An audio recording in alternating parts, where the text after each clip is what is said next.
সাহায্য করুন। ও ছাড়া আমার কেউ নেই, শুধু বলে বাঁচবো না বাঁচবো না।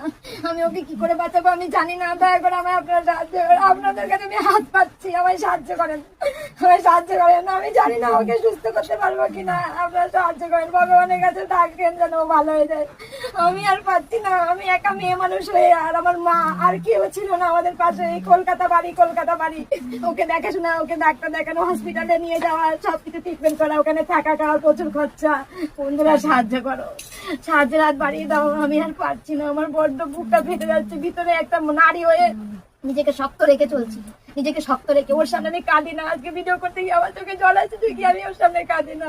ও বলে আমি মরে যাবো। আমি বলছি তোমাকে আমি জমের কাছ থেকে ফিরিয়ে আনবো, ওকে সুস্থ করতে হবে। আপনারা আমায় সাহায্য করুন, সবাই একটু সাহায্য করুন বন্ধুরা, যেমন পারবেন আপনারা, যতটুকু পারবেন আপনারা ততটুকুই যে একটু হেল্প করুন। আপনাদের কাছে অনুরোধ, সবাই একটু হেল্প করুন আমার দাদা ভাইটা যাতে একটু সুস্থ হয়ে যায়।